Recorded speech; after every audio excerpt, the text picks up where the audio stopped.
복을 주시기를 원하며 너를 지키시기를 원하시며 여호와는 그 얼굴을 너를 향하여 두사 은혜와 평강 주시길 원하노라. 너를 보배롭고 존귀하게 여기시는 하나님이 내 삶 속에서 이 약속을 신실하게 예루살렘 땅에 기름진 것으로 하늘에 신령한 것으로 너를 복 주시고 지키실 하나님이 너의 영혼 잘 되도록 은혜 베푸시며 평강으로 인도하시리. 평강으로 인도하시는 하나님. 하나님의 뜻으로 말미암아 그리스도 예수의 사도된 바울은 에베소에 있는 성도들과 그리스도 예수 안에 있는 신실한 자들에게 편지하노니 하나님 우리 아버지와 주 예수 그리스도로부터 은혜와 평강이 너희에게 있을지어다. 찬송하리로다. 하나님 곧 우리 주 예수 그리스도의 아버지께서 그리스도 안에서 하늘에 속한 모든 신령한 복을 우리에게 주시되 곧 창세전에 그리스도 안에서 우리를 택하사 우리로 사랑 안에서 그 앞에 거룩하고 흠이 없게 하시려고 그 기쁘신 뜻대로 우리를 예정하사 예수 그리스도로 말미암아 자기의 아들들이 되게 하셨으니 이는 그가 사랑하시는 자 안에서 우리에게 거저 주시는 바 그의 은혜와 영광을 찬송하게 하려는 것이라. 우리는 그리스도 안에서 그의 은혜의 풍성함을 따라 그의 피로 말미암아 속량 곧 죄 사함을 받았느니라. 이는 그가 모든 지혜와 총명을 우리에게 넘치게 하사 그 뜻의 비밀을 우리에게 알리신 것이요 그의 기뻐하심을 따라 그리스도 안에서 때가 찬 경륜을 위하여 예정하신 것이니 하늘에 있는 것이나 땅에 있는 것이 다 그리스도 안에서 통일되게 하려 하심이라. 모든 일을 그의 뜻의 결정대로 일하시는 이에 그의 계획을 따라 우리가 예정을 입어 그 안에서 기업이 되었으니 이는 우리가 그리스도 안에서 전부터 바라던 그의 영광의 찬송이 되게 하려 하심이라. 그 안에서 너희도 진리의 말씀 곧 너희의 구원의 복음을 듣고 그 안에서 또한 믿어 약속의 성령으로 인치심을 받았으니 이는 우리 기업의 보증이 되사 그 얻으신 것을 속량하시고 그의 영광을 찬송하게 하려 하심이라. 아멘. 한 젊은 엄마가 화장대에 앉아서 얼굴에 콜드크림을 발라서 문지르고 있었습니다. 지켜보던 꼬마 아들 녀석이 궁금한 듯 물었습니다. 엄마 뭐 하는 거야? 엄마가 예뻐지기 위해서 하는 거야. 잠시 후 엄마가 이제 화장지로 얼굴에 콜드크림을 닦아내자 아들이 안타까운 듯 말을 합니다. 엄마 왜 벌써 이렇게 닦아내? 벌써 포기한 거야? 때로 교우들 중에 건강한 교회 생활을 포기하는 것처럼 사시는 분들이 계십니다. 행여 우리 가운데 예쁜 신앙생활을 포기하신 분 계십니까? 믿음 생활을 포기하신 분 계십니까? 행복한 교회 생활을 포기하시고 계신 분 계십니까? 마이클 레빈이 지은 게릴라 PR이라고 하는 책에 보면 깨어진 유리창 법칙이라는 게 있습니다. 기업의 사소한 실수로 고객들에게 불쾌감을 주고 신뢰를 깨뜨린 어느 한 사건이 기업의 미래를 뒤흔들어 놓더라라는 이론입니다.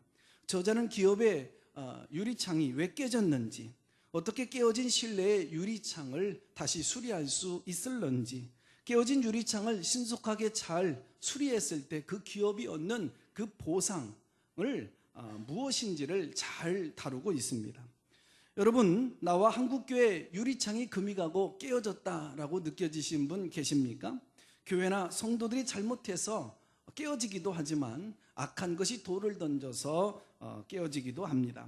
이제는 깨어진 유리창을 한국교회가 또 저와 여러분 모두가 함께 일어나서 수리를 해야 될 터인데 이것저것에서 더 깨어져가는 소리가 들려져만 옵니다. 오늘부터 우리는 2달 3개월 정도 갈까요? 에베소서를 공부하게 되었습니다. 에베소서, 아이를 갖지 못하는 가정에 무엇보다도 기쁜 소식이 많아지기를, 그래서 나라를 사랑하고 애국하는 길이 열려지길 주의 이름으로 축원합니다. 에베소서라고 하는 그 비행기를 타고 높은 하늘에 올라가서 하나님의 눈으로, 믿음의 눈으로 이 세상을 내려다보면 가장 신비롭고 존귀한 존재가 뭘까 보았더니, 먼저 구원받은 성도요, 또 하나는 신비한 공동체인 주님의 몸된 교회다라는 것입니다.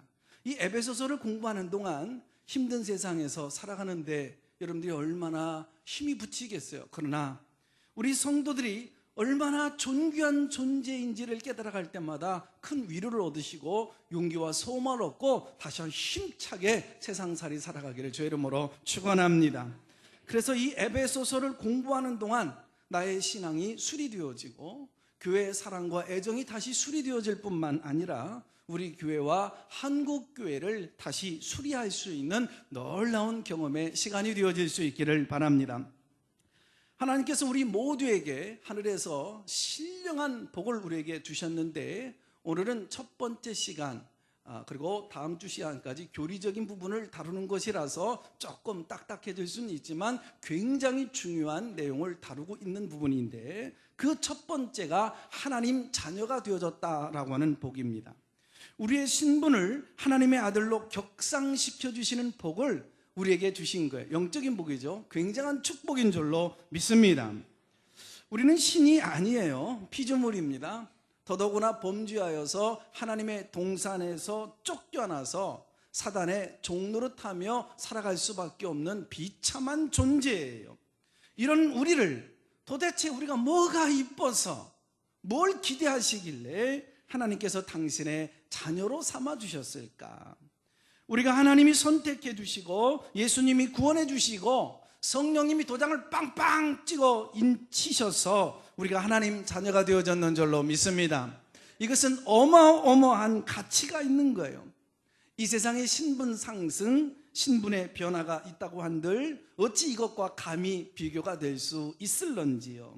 그래서 사도 바울이 높은 하늘에 올라가서 발견한 가장 기가 막힌 진리 가운데 가장 귀한 진리, 바로 하나님의 자녀가 되었다, 이 놀라운 환희에 가득 찬 이 감격을 가지고 에베소서를 통하여 기록해 나가며 신앙을 고백하고 있습니다.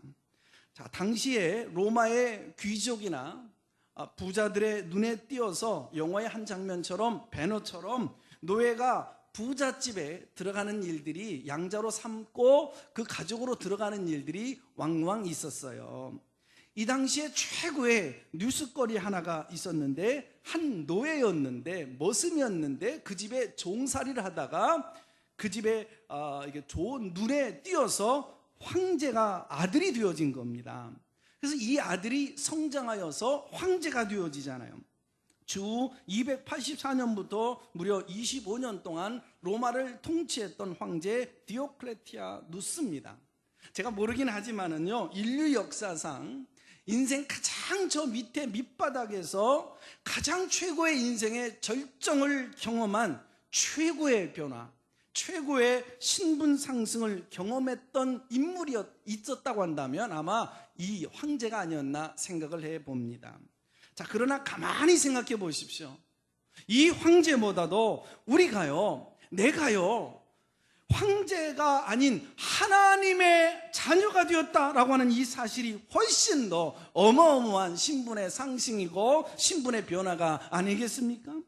죄의 노예, 마귀의 자식, 영원히 지옥에서 살 수밖에 없는 그런 비참한 존재였던 우리 한 사람 한 사람을 도대체 그 크신, 거대하신, 위대하신, 존귀하신, 능력자, 초월자이신, 조물주이신 그 하나님이 여러분 우리를 사랑하셔서 우리를 여러분 하나님의 은혜를 입게 하시고 예수님이 나 때문에 십자가에 돌아가시고 성령이 우리의 삶을 주관하시고 인도하시고 역사에 가신다. 그래서 우리가 하나님의 아들이 되고 딸이 되어지고 우리가 천국에서 영원히 살게 되어졌다. 이 사건은 어마어마한 사건인 줄로 믿습니다. 버림받은 죄의 노예가 예수님의 보혈로 씻겨지고 하나님의 자녀가 되어진 거예요. 이 사건은 천지창조보다도 더 엄청난 사건일 수 있는 겁니다. 이전의 저주와 허물과 죄악과 모든 우리의 징벌이 다 여러분에게서 벗겨지고 떠나가게 되어졌는 줄로 믿습니다. 다 새로운 신분, 새로운 관계 속에 들어가게 되어졌어요. 그래서 이게 하나님의 자녀가 되었습니다 라고 하는 굉장히 놀라운 선언이자 사건이에요. 여러분, 우리가요 하나님의 아들이 되고 딸이 되고 자녀가 되어졌다는 일, 이게 여러분 부자 되는 일과 비교할 수 있겠어요? 내 자식이 성공한 것과 비교될 수 있겠어요? 내 자식이 그토록 원하는 명문대학에 들어갔다, 직장에 취직했다, 결혼했다, 병에서 노임을 받았다, 놀라운 사실이기도 하지만 어찌 이것과 비교가 되어질 수 있겠는지요? 노예보다도 더 비참한 존재였던, 정말 가치 없는, 희망 없는, 멸망받을 수밖에 없는, 저주를 덧입고 살아갈 수밖에 없는, 지옥의 권세에서 휘둘려서 붙들려서 살아갈 수밖에 없는 우리가 여러분 구원받아 하나님의 자녀가 되어 영생을 얻어서 하나님의 백성으로 살아가게 되었다. 할렐루야. 이 사실이 얼마나 엄청난 것인가, 이것을 깨닫게 되어지면 우리가 하나님의 자녀가 되었습니다 라고 하는 이 에베소서의 말씀을 펼쳐 읽을 때마다 화들짝 놀라야 되는 것입니다. 눈물이 왈칵 쏟아져야 되는 것입니다. 가슴이 벅차 올라야 되는 것입니다. 이 세상살이 아무리 힘들고 어려워도 이 말씀 하나 붙들고도 얼마든지 우리는 일어날 수 있는 거예요. 할렐루야. 누가복음 15장에 보면 그 유명한 탕자의 비유가 나오지요. 아버지를 저버리고 가족품을 떠나서 먼 나라 이방으로 가서 완전히 허랑방탕한 거지가 되어 이 아들이 아버지께로 돌아오잖아요. 돌아오면서 뭐라고 아버지에게 말합니까? 아버지의 아들이라 제가 일컬을 받기에 참으로 부족합니다. 집에 있는 노예나 종이나 머슴처럼 저를 그렇게 받아주십시오. 그랬더니 아버지가 뭐라고 말합니까? 배신자가 돌아왔다, 도망자가 돌아왔다, 요놈 잡아다가 감옥에 하옥시켜라, 이렇게 말을 했나요? 아들이 돌아왔다, 잃어버린 내 자식이다, 목욕을 시켜라, 신발을 신겨라, 새 옷을 입혀라, 송아지를 잡아라. 어찌 종이라고 말을 하느냐? 자식이라고 하는 것을 가르쳐 주어라, 반지를 끼워라, 잔치를 벌이자. 아들을 환영하며 영접해 주잖아요.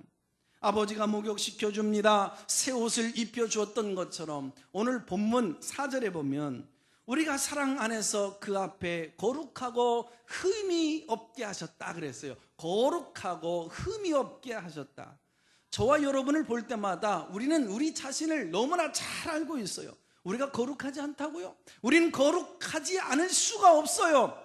우리는 거룩하지가 않습니다. 흠이 없다고요? 우리는 흠투성이에요. 많아도 너무 많아요. 그런데 거룩하게 하시겠다는 거예요. 흠이 없게 하시겠다는 말씀이에요.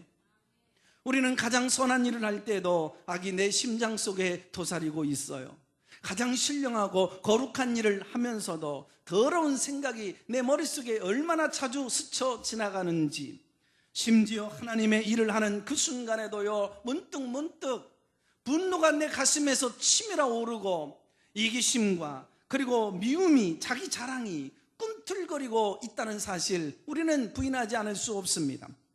여기 흠이 없다, 이 말은 헬라어에서 참 재밌는 말이에요. 아모무스라는 말을 씁니다. 이 말은 구약에서 백성들이 제사를 지러러 제사장에게 찾아 나가고 성전에 나아갈 때에 그 양을 관찰하던 제사장이 쭉 양을 보더니 흠이 없다, 깨끗하다, 제사 지내도 좋다, 아모무스, 그런 얘기입니다. 우리가 도덕적으로 완벽하다는 얘기가 아니에요. 우리가 예수님을 마음속에 모셔드릴 때 우리에게 인격적으로 온전해졌다, 이 얘기가 아닙니다. 우리를 구원하신 예수님이, 어린 양이 되신 그분이 아모무스, 아무 흠이 없다라는 말씀이에요. 흠없는 그분의 사랑을 만날 때, 그분의 사랑을 덧입게 되어질 때에 하나님이 우리의 흠을, 우리의 죄악을 보지 않겠다, 그런 말씀이에요. 시편 103편 12절에 동이 서에서 먼 것처럼 너의 모든 그 죄를 옮겨놓겠다, 그런 뜻입니다. 더러움으로 추악한 것으로 가득 찼던 우리의 영혼이 흰 눈보다도 양털보다도 깨끗하게 씻겨진 거예요. 흠없는 예수 안에서 우리가 흠없는 존재가 되어졌는 줄로 믿습니다. 이것을 신학에서는 칭의, justification이라고 말을 합니다. 여전히 죄인이에요. 여전히 모순덩어리예요. 여전히 허물이 가득해요. 지금도 추악해요. 그런데 우리를 의롭다고, 거룩하다고, 흠이 없다고, 깨끗하다고 높으신 하나님이 그렇게 선언해 버리고 마는 겁니다. 에베소 주변에는요, 참 신들이 많았어요. 그 중에 하나의 신이 무무스라는 신이에요. 이 모무스라는 신은 정죄의 신, 비난의 신, 조롱의 신이거든요. 어떤 사람이 죄를 짓고 나오면 이 모무스 신이 비난합니다. 정죄합니다. 조롱합니다. 사단이 비웃는 거지요. 그런데 흠이 없다, 이 말은 아모무스, 이제 모무스의 신이 없어졌다, 그런 말이에요. 모무스의 신이 너를 조롱할 수가 없어, 너를 정죄할 수가 없어, 너를 비난할 수가 없어, 더 이상 너에게 어떤 영향력을 행사할 수 없게 되었다라고 할 때 이 말이 씁니다. 우리가 예수 그리스도 안에 있을 때, 그분의 사랑 안에 거할 때, 보혈의 은총이 크고 작은 우리의 죄를 덮어버리게 되어질 때, 아모무스, 모무스의 신이 너에게 아무런 영향력이 없어졌느니라. 로마서 8장 1절, 그러므로 이제 그리스도 예수 안에 있는 자에게는 결코 정죄함이 없나니. 누가 너희를 비난하리요? 우리 주 예수 그리스도 안에서 누가 너희를 정죄하리요? 사단이 너희를 조롱할 수가 없다는 얘기입니다. 심판이 나에겐 없네, 주의 피는 내 죄 가리네, 예수님 날 위해 돌아가셨으니 심판이 나에겐 없네, 정죄가 나에겐 없네, 조롱이 나에겐 없네, 사단의 비난이 나에겐 없네. 할렐루야. 정죄가 사라졌는 줄로 믿습니다. 조롱이 나에게 없는 줄로 믿습니다. 사단이 더 이상 나를 갖고 왈가불가할 수 없게 되어졌는 줄로 믿습니다. 이렇게 구원한 나를, 하나님이 이렇게 나를 사랑하셨는데 어떻게 나를 사랑하시느냐? 온 천하에 사랑할 대상이라고는 나 한 사람밖에 없는 것처럼 나를 사랑한다, 그렇게 말씀하셔요. 이 말을 비교적 목회자들이 자주 쓰게 되어지는데, 아, 목사님이 오늘 내게 듣기 좋으라고 이런 말 하시는구나 라고 생각해서 이 말을 그저 고지고대로 진실하게 받아들이지를 않아요. 아니, 이 세상에 예수 믿는 사람이 나 혼자밖에 있는 것도 아닌데, 온 천하에 사랑할 대상이라고는 나 한 사람밖에 없는 것처럼 나를 사랑한다고요? 말이 안 된다. 그래서 그 말을 그대로 인정하거나 받아들이지를 않아요. 어떤 집안에 자녀들이 10명쯤 있었어요. 어머니가 그 아이들을 사랑하는데 맏아들에게 10분의 1로 사랑해요. 또 둘째 아들에게 10분의 1로 사랑하고, 그래서 10분의 1씩 나누어서 사랑하다가 마지막 막내 아들에게 10분의 1을 나누어줘서 그를 사랑해요. 여러분들이 자녀를 그렇게 사랑합니까? 아니잖아요. 아들이 하나밖에 없는 것처럼 그 맏아들을 사랑합니다. 그 막내 아들, 내게 너무 소중해서 하나밖에 없는 막내 아들, 그래서 어머니는 다른 자식들처럼 똑같이 온전히, 아니 최선을 다해서 사랑하잖아요. 한국의 성도님들이 한 1000명쯤 된다고 그러죠. 하나님께서 한국의 성도님들을 사랑하는데 나에게 1천만 분의 1 사랑하고, 또 너에게 1천만 분의 1, 우리 모두를 1000만 분의 1로 사랑을 하고 계시는 걸까요? 한국의 하나님의 자녀, 예수 믿는 사람이 그저 나 하나밖에 없는 것처럼 저와 여러분을 하나님이 관심 가지고 사랑해 주시고 계시는 줄로 믿습니다. 이 세상의 지구의 인구가 약 한 75억만 명이 된다고 그러죠.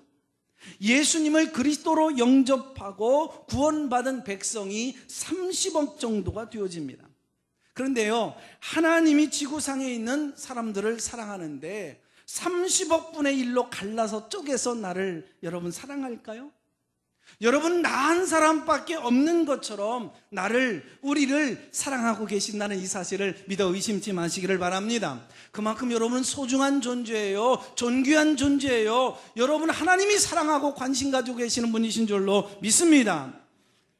당신은 소중한 사람, 당신은 존귀한 사람, 이 세상에 하나뿐인 당신은 너무나도 소중한 사람, 당신은 소중한 사람, 당신은 존귀한 사람, 이 세상에 하나뿐인 당신은 너무나도 소중한 사람. 하나님 앞에 여러분은 너무나도 소중하고 존귀한 사람이 되어졌는 줄로 믿습니다.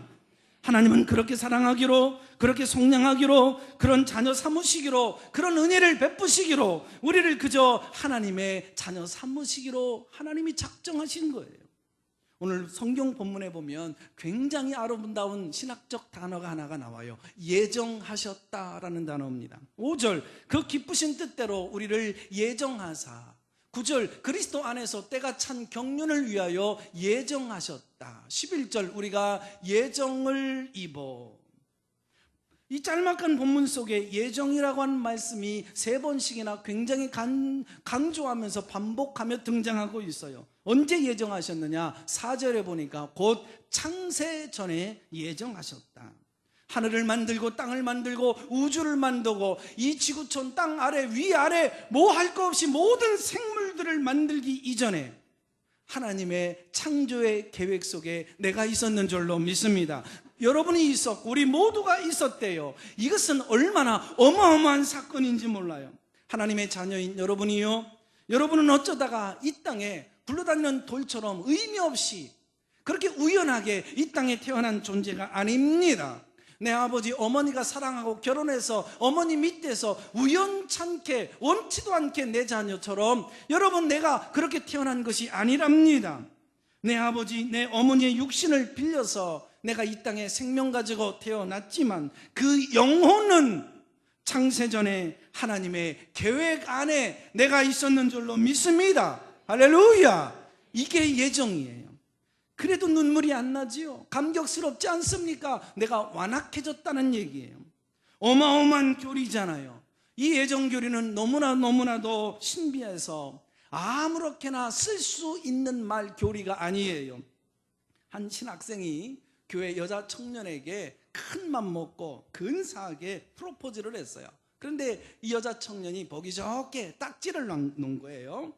그런데 이 신학생이 신학을 조금 안답시고 뭐라고 하는고 하니, 당신은 아무리 발부둥 쳐도 내 곁을 떠나갈 수가 없어요.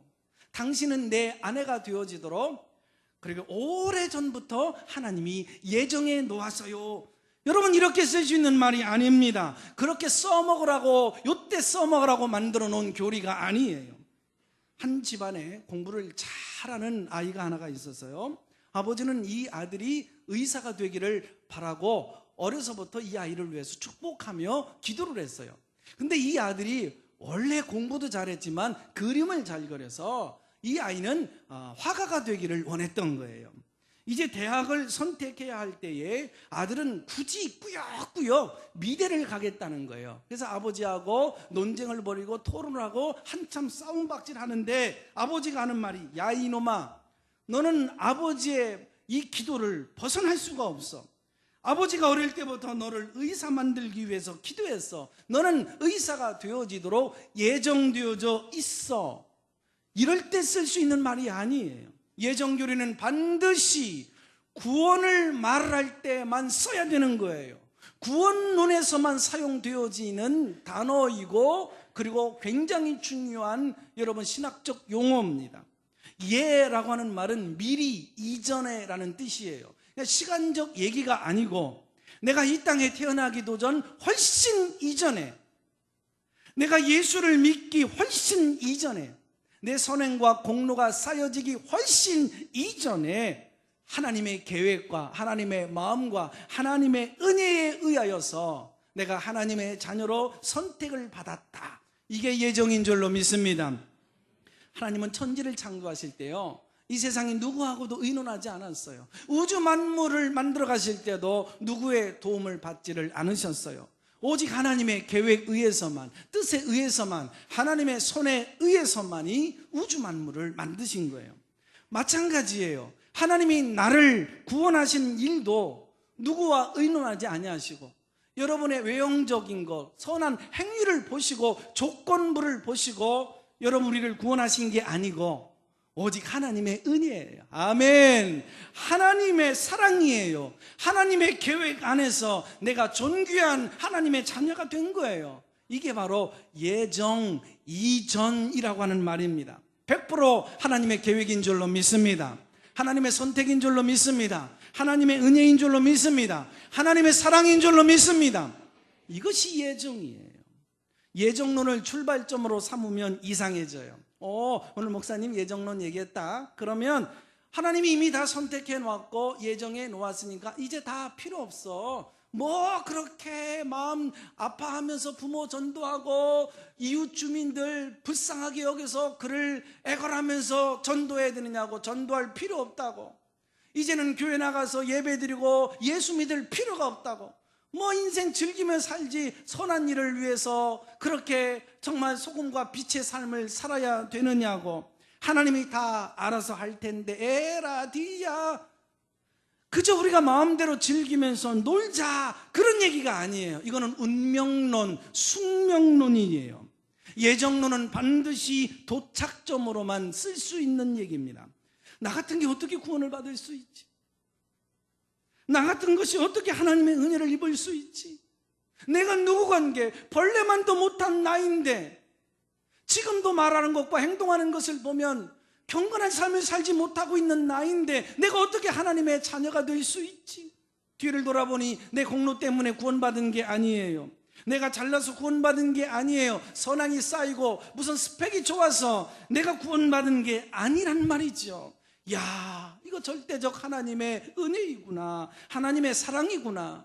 하나님이 나를 선택하시고 예정하셔서 그 뜻 안에서 내가 하나님의 자녀가 되어지고 하나님의 아들, 딸이 되어졌구나. 이것이 바로 예정론이라고 하는 것입니다.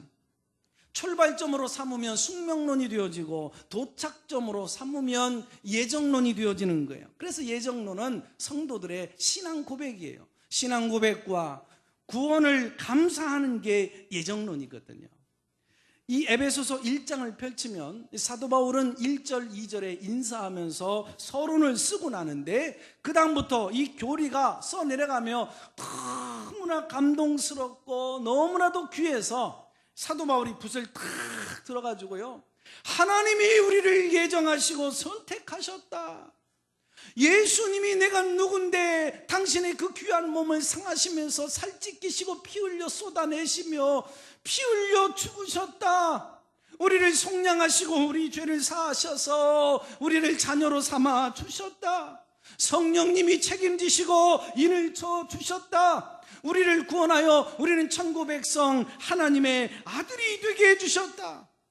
이것이 너무나도 감격해서 막 쓰다고 내려다가 보니까 1, 2절을 넘어가서 3절부터 이제 14절까지 12절을 한 번도 쉬지 않냐고 쉼표도 없이 이 단숨에 써내려간 거예요. 지금까지 써내려온 많은 헬러 문장 가운데서 가장 긴 본문이 오늘 본문이에요. 12절이 이 긴 본문이 한 문장으로 되어져 있어요. 12절 안에 엔 크리스토, 그리스도 안에서 라는 말이 7번, 8번 이상으로 평균 4절에 한 번씩 반복해서 계속 나오죠. 선택, 엔 크리스토, 예수 안에서, 예정, 예수 안에서, 인치심, 예수 안에서, 속량, 그리스도 안에서, 하나님의 아들 예수 그리스도 안에서, 엔 크리스토. 그래, 전도를 하지 않아도, 복음을 전하지 않아도, 열심히 교회 나와서 예배를 드리지 않아도 예정한 사람, 선택된 사람은 저절로 구원을 받을 텐데 뭐 이게 아니에요. 하나님의 선택과 예정이 복음 전도를 통해서 전달되어지고 이루어져 가고 있는 것인 줄로 믿습니다.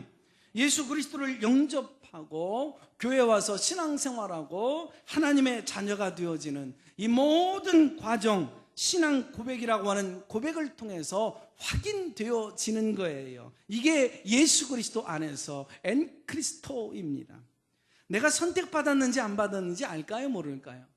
내가 예정 입었는지 못 입었는지, 구원받았는지 못 받았는지를 여러분 내가 알 수 있을까요? 모를까요? 알 수 있어요.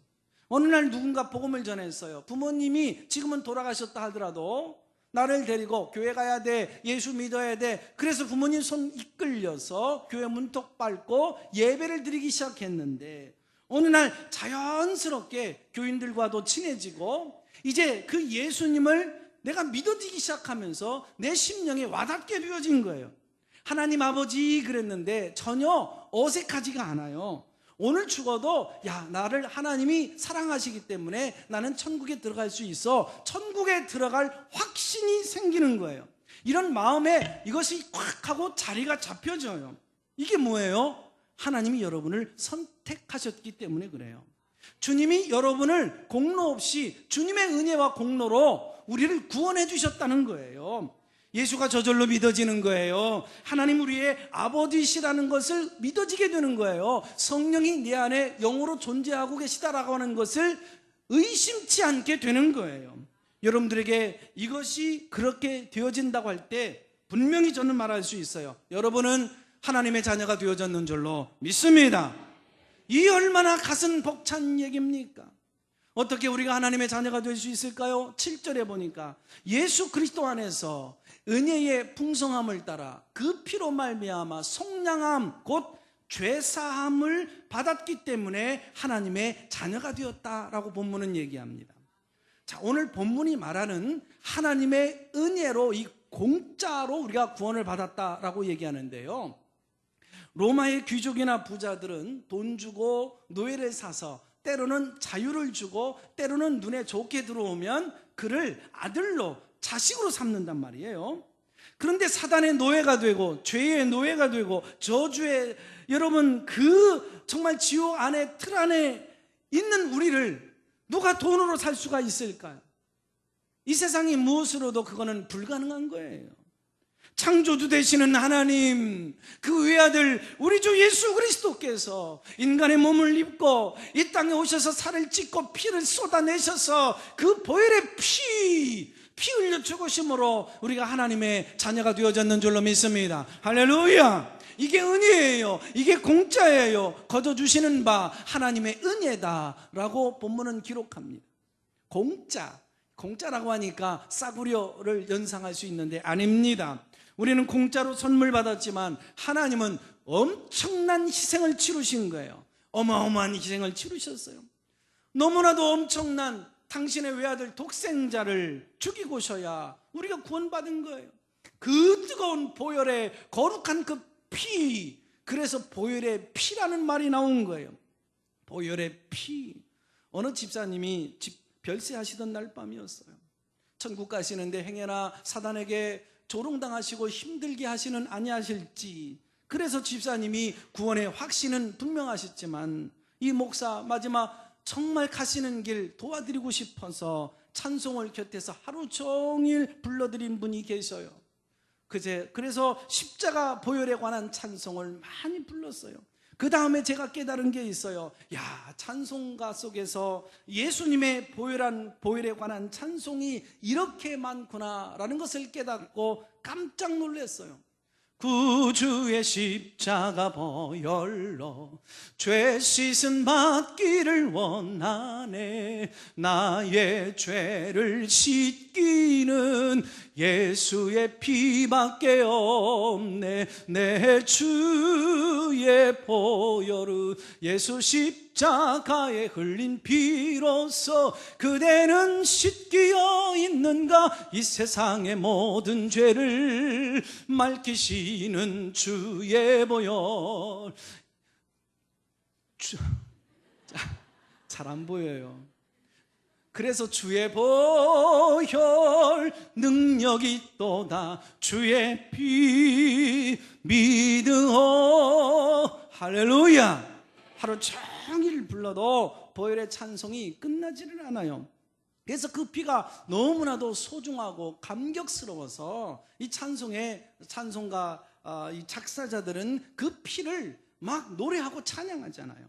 사도 바울은 이 어마어마한 진리를 말하면서 3절에 찬송하리로다, 6절에 찬송하자, 14절을 마치면서 찬송하자, 이 보혈을 하나님의 자녀가 되어진 것을 찬송하자고 외칩니다.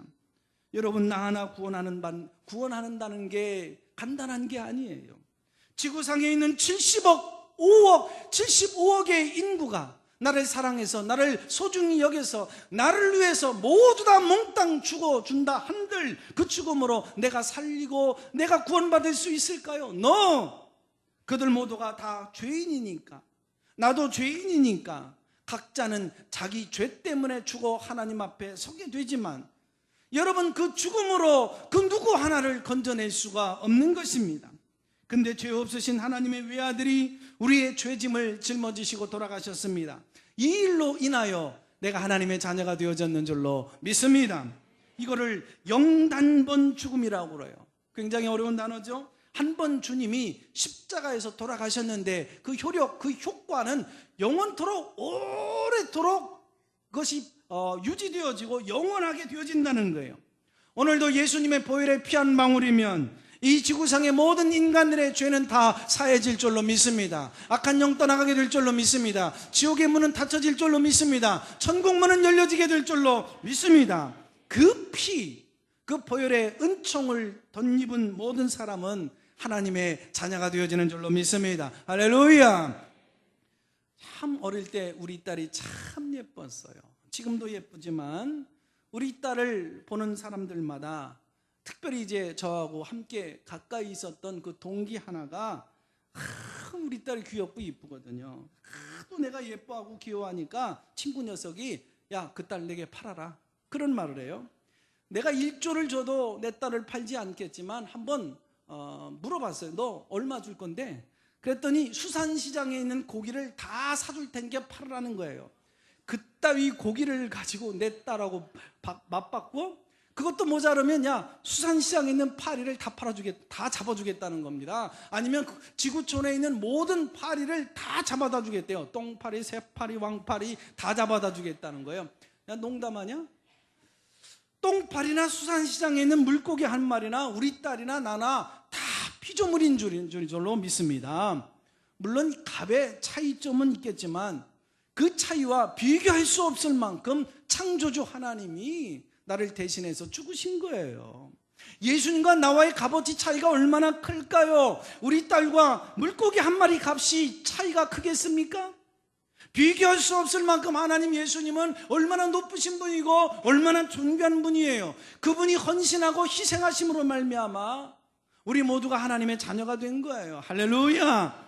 그 효력이 얼마나 어마어마한 것인지 오고 오는 세대에 누구든지 그 안에 있으면 구원을 받으리라.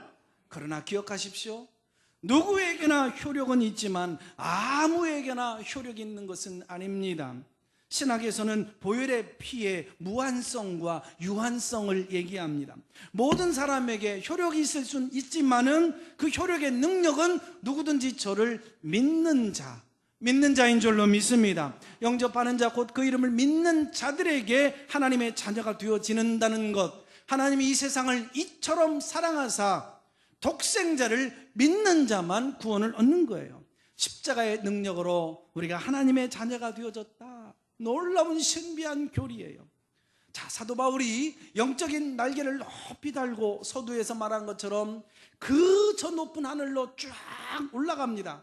올라가서 이 세상을 보니까 귀한 것이 너무나 많아요. 빌딩도, 존귀한 보석도, 많은 것들이 아름답고 존귀한 것이 많은데 이것과 비교할 수 없는 것들이 있었어요. 하나님의 시선으로 보니까, 믿음의 눈으로 보니까 이 세상에 존귀하고 소중한 것 두 가지가 있었어요. 하나는 구원 얻은 성도 하나님의 자녀들이고, 다른 하나는 피로 값주고 세운 교회예요. 앞으로 두세 달 다루게 되어질 에베소서의 주제는 존귀한 성도, 영광스러운 교회입니다. 나 하나 하나님의 존귀한 성도, 하나님의 자녀 만들기 위하여 창세전에 선택하셨다. 예수님이 피 흘리셨고 돌아가셨다. 성령님이 역사하셨다. 한마디로 말하면 너 하나 구원하기 위해서 삼위일체 하나님이 총동원하셨다, 그 얘기입니다. 성경이 너무나도 귀한 진리가 많아요. 어릴 때부터 나를 감동시키고 울리고 행복하게 했던 교회의 진리 가운데 가장 큰 진리는 내가 하나님의 자녀가 되었다는 얘기예요. 하나님이 온 우주의 전능자, 초월자, 엘샤다이 하나님, 나라의 흥망성쇠, 여러분 인생의 생사화복, 내 심령의 생명의 주인 되시는 하나님이, 놀라운 사실은 나를 실망시킬 수 없는 그 하나님이 나를 자녀 삼으시고 당신은 내게 아버지가 되어주셨다라는 사실입니다. 가진 것도 없는데, 잘난 구속도 없는데, 대대로 죄밖에 물려온 게 없는데 70, 80년 동안 일평생 죄만 먹고 마시면서 살아왔는데, 그럼에도 불구하고 우리는 이 세상에서 기죽지 않고 어깨 펴고 당당하게 살아갈 수 있어야 됩니다. 왜 그럴까요? 하나님은 우리의 아버지시기 때문에. 나 하나 하나님의 아들, 딸, 자녀 삼으시기 위하여서 하나님이 선택하셨고 예수님이 구속하셨고 성령님이 인치셨는 줄로 믿습니다. 하나님이 선택하셨고 예수님이 구속하셨고 성령님이 인치셨으니 삼위일체 하나님 자녀. 아는 분들은 분명히 악보가 달라졌다라는 거 금방 알아요. 음을 못 잡았거든요. 중요한 것은 삼위일체 하나님이 이런 놀라운 은혜를 우리에게 베풀어 주셨는 줄로 믿습니다. 선포합니다. 여러분 한 분 한 분에게 기가 막힌 진리를 여러분들에게 가르쳐 드리고 싶어요. 이것 때문에 절망하면 안 되는 거예요. 어떤 어려움이 있어도 낙심하지 않고 주저앉지 마십시오. 여러분, 우리가 인생 포기하면 안 돼요. 죄를 지었어도 다시 일어서야 됩니다. 조롱받지 말아야 됩니다. 당당하게 살아야 됩니다. 품위 있게 살아야 됩니다. 자신감 있게, 위험 있게 이 세상에서 살아야 됩니다. 선포합니다. 우리는 우리 주 예수 그리스도 안에서 하나님의 자녀, 하나님의 아들, 딸들이 되었습니다. 할렐루야! 하나님 아버지 고맙고 감사합니다. 하나님이 이 험한 세상 살아가며 전지전능하시고 우주 만물을 창조하시고 운행하시는 그분이 우리의 아버지 되심을 오늘 다시 한번 확인합니다. 이 진리를 붙듭니다. 이 진리를 가슴 신비에 새깁니다. 우리의 힘이 되게 하시고 능력이 되게 하시고 이 세상 살아가는 우리에게 권세가 되게 하여 주시옵소서. 예수님의 이름으로 기도합니다. 아멘.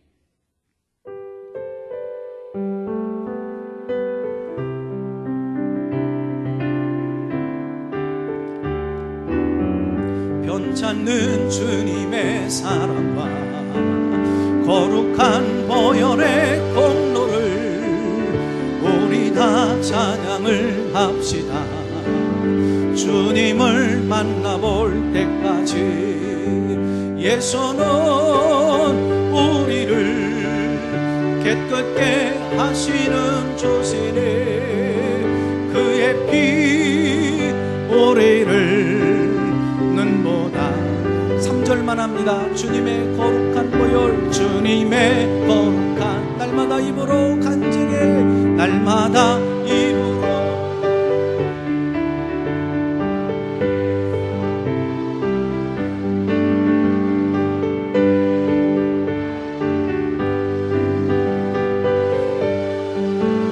우리를 깨끗게 하시는 주시니